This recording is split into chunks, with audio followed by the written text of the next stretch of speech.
Qatar called me to book me, I told them I wouldn't take the booking unless they booked Pillman as my opponent. So then they booked Pillman, and he was so happy that that was unbelievable. I mean, we went to Qatar. I'd never been there before. International booking. You introed me, bucket list check, to the ring in that match.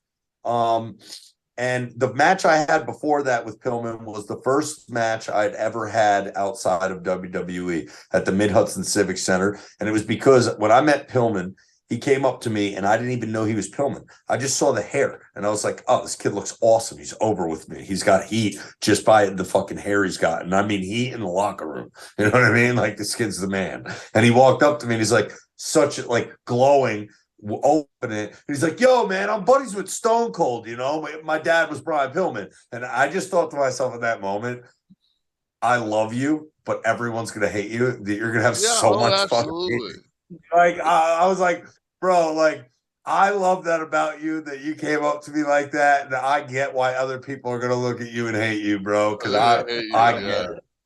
I get it, right? So I popped for him and I asked the promoter. I was the first indie show I'd ever done. It was John Moxley versus Big Cass at Six Flags Great Adventure in a sold-out Gotham City Bat Cave, right? And I do this show, and I'm managing Big Cass, and on that card is where I met Pillman. And then he said to me, he goes, you know, I was asking Stone Cold for advice. And you know what he told me? Learn how to work the stick like Enzo. And I went, holy shit. Wait, repeat yourself, bro? I was like, wait, are you lying? So then I went up to that promoter and I went, where's your next show? And where is it? Like, when's your back? He said Mid-Hudson Civic Center. That was where I had my last match in WWE, 205 Live. I was like, I'm in a simulation. Fuck it. I want to work Pillman on that card. Let's come to a number and get me do my first indie show. So I got paid more than almost a pay-per-view for WWE, you know what I mean? To wrestle Pillman. And I told him I want to name my opponent. And I said, I want to wrestle Pillman. So that was Pillman's first big match. And I knew I could get eyes on him because it was my first match. So whoever my opponent is, people are, you know what I mean? So like, let me give this kid the rub. And in essence, I knew you didn't have a dad growing up, bro. I know you're just breaking into this business, and I don't have to see a fucking documentary and how fucked up your life probably was, bro.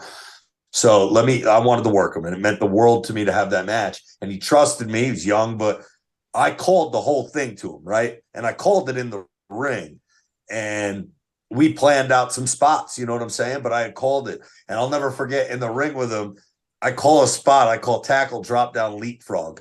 And when I do the spot, he does the leapfrog. I mean, I do the leapfrog. When he's taking off from the leapfrog, he's like, what's next? Right? When I do that, because I didn't call a tackle, drop down, leapfrog. What the fuck's next, right? When I jumped into the leapfrog, I pretended I tore my ACL and just sold my knee and went to a corner because my first match back. And I went to a corner and I like put up the X, and the referee put up the X like it was real. And Pillman was all bugged out, like, oh shit, like, what did I do? Oh no. And I was working him. I was just faking an injury for fucking a minute, right? But I didn't tell Pillman I was going to do that. So when Pillman was looking at the aisle, I was like, look at I told the ref, I was like, tell him to look at the aisle. So he looked at the aisle. I went up from behind him, and I didn't hit him from behind and glom him like everybody would expect. That's what wrestlers do, right? I put him in a fucking headlock because I wasn't able to out wrestle before that, right? So I grab a headlock and I start like, and I tell him, belly to back me, do my dance. And he belly to backs me, and he gets up and he does my dance, and it was louder for any move he could have hit me with. He could have hit me with any move in the book. I could have called any move for him, but that fucking him doing my dance because I hadn't done it yet in the match, that was it, boy. And that was. And I was like, that's pro wrestling, kid. Like, that's how we fucking do this shit. And he was so mind blown in the moments. Like, he was like, oh shit, he told me to do his dance and I did it. They went nuts. You know what I mean? And when we came through the curtain, I had never worked like that in my life. I came out with no music, wet hair, and I did not dance and I did not do shit.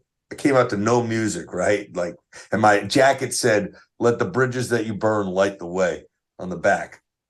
And I I just wanted to have a wrestling match that was a real wrestling match that no one ever saw me do.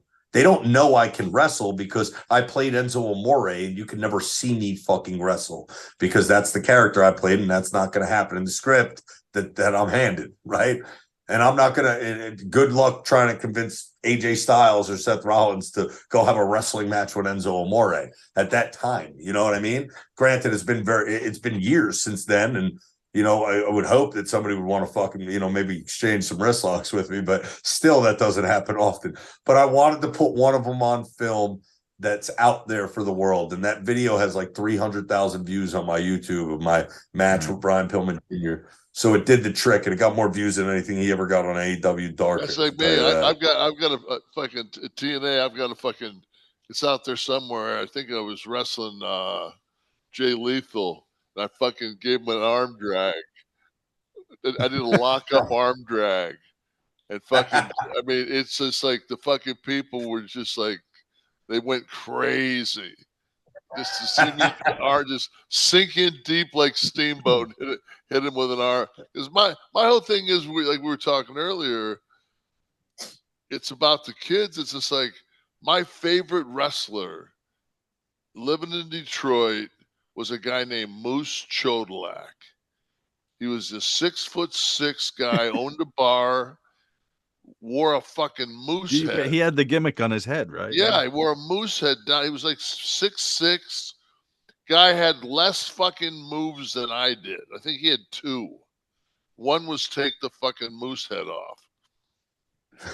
But he was my favorite wrestler. So that's what I always would tell people. I'm like, hey, you don't understand how this fucking business goes.